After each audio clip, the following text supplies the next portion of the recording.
अब देख लो आप, दिन में सतनाम जिनको प्राप्त है, कम से कम 1000, 500, 2000 मंत्र तो डेली करते हो, चाहे कितने बिजी हैं, चलते फिरते बस में बैठ के खाते पीते। परमात्मा ने बेरा है कि काल पीछा छोड़े को ना, और ना इसने भक्ति की फुर्सत दे, फंसा सा दिया। तो परमात्मा ने ऐसी विधि बता दी कि नाम उठत नाम बैठत नाम सोत जागबे, नाम खाते नाम पीते नाम सेती लागबे। हमने देखा हमारे खेतों में जो हल जोड़ा करते थे हाली, कुछ तो हमारे मतलब हम उम्र थे, कुछ बड़े थे, तो तकरीबन हमने देखे वो क्या करते, हल जोत रहे हैं और रागनी गा रहे हैं उसका पीछे पीछे है, कोई फिल्मी गाना गाता गाता अपना काम करा। परमात्मा के अब हम वही परिश्रम करते करते कहता आरती कर ले, रमैनी कर ले, और बातें मंत्र श्रवण करे राम नाम का, ना परमात्मा की महिमा के शब्द गान लग जा, तो वो उसके द्वारा बीजा हुआ अन्न भी परमात्मा के मंत्रित हो जाता है उस वाणी से, और फिर वो उस अन्न को कोई खावेगा उसका भी उद्धार होने लग जाएगा। इब गावा रागनिर पीवा बीड़ी और फिर बीज बोए रत राग, उसका क्या असर होगा फिर उस बीज से, सारे नशेड़ी हो गए उसी तरीके से। तो ऐसे ही हमने इस समाज को बदलना है, इस प्रोसीजर को चेंज करना है। किसान मजदूर मजदूरी कर रहा है, अपना सिमरण करे, और सिमरण तो मन हट जाता, फिर अपना भगवान की 2-4 जो भी वाणी याद आ वह गान लाग जा, फिर उस वाणी तो छक ले तो फिर सिमरण पर ला दे, फिर रमैनी करने लाग जा, फिर शाम की आरती कर ले, चाहे काम करते करते मजदूरी करते करते आरती कर ले, रोटी पोते पोते कर ले, बर्तन साफ करते करते कर लो, क्योंकि वो तो आत्मा से करनी होती है। तो ऐसे जो कमाई कर ली और फिर मार्ग से भ्रष्ट हो गया, तो वो क्या होगा? अब ब्रह्म जैसे श्वास के सिमरण की कितनी कमाई, फिर एक ओम नाम के मंत्र की कितनी कमाई हो जाएगी जो सतनाम के अंदर है।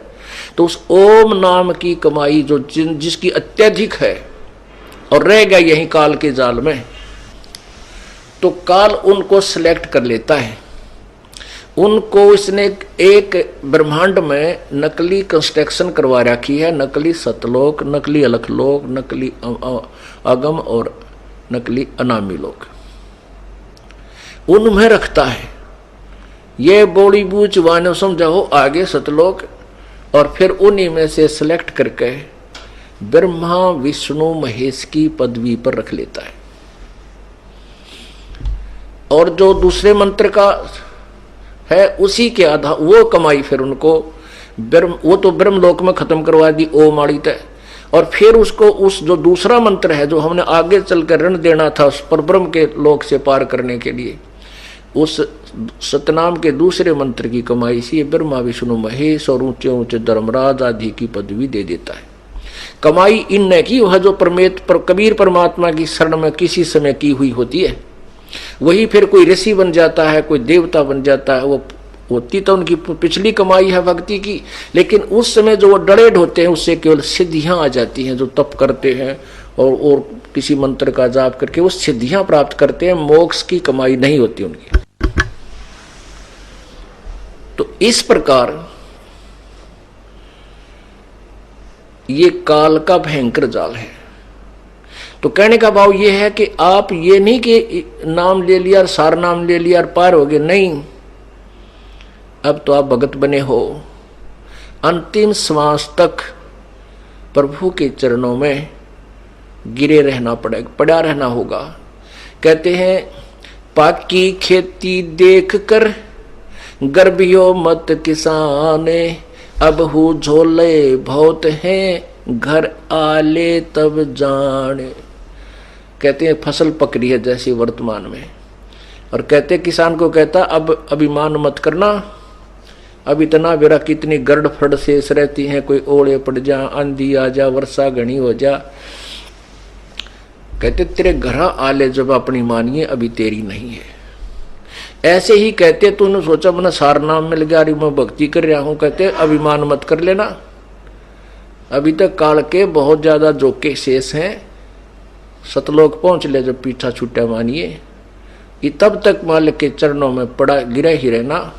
द्वार धनी के पड़ा रहे, धक्के धनी के खावे, 100 काल जकजोल ही पर द्वार छोड़ ना जावे। राम नाम रटते रहो, राम नाम रटते रहो, जब तक घट में प्राणी, कब हो तो दीन दयाल के भनक पड़ेगी कान।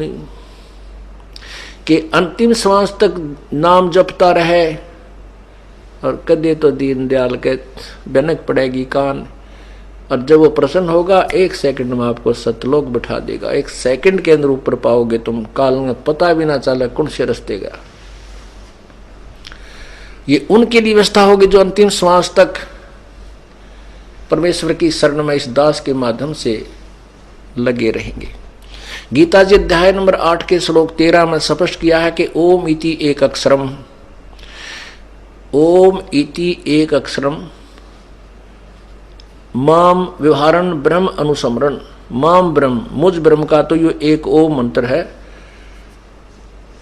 केवल ये एक ओम अक्षर है। उच्चारण करके सुमरण करने का यह पर्याति तजन देहम सयाति परमाम गतिम, जो अंतिम सांस तक प्राण त्यागने तक इसका सिमरण करता है वो परम गति को प्राप्त होता है। काल कहता है वो मेरे वाली परम गति को प्राप्त होता है।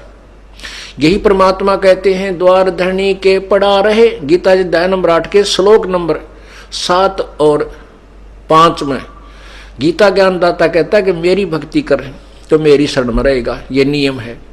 फिर ये नियम है कि उस भगवान की भक्ति करेगा, परम दिव्य पुरुष परमेश्वर की, उस पूर्ण ब्रह्म की तत्वदर्शी संत से लेकर के, तो उसकी शरण में उस भक्ति के कारण ही वहां जाएगा, उस भक्ति बल से वहां जाएगा, यानी उस परमात्मा उस कमाई के कारण ही तो सतलोक उसके पास जाएगा।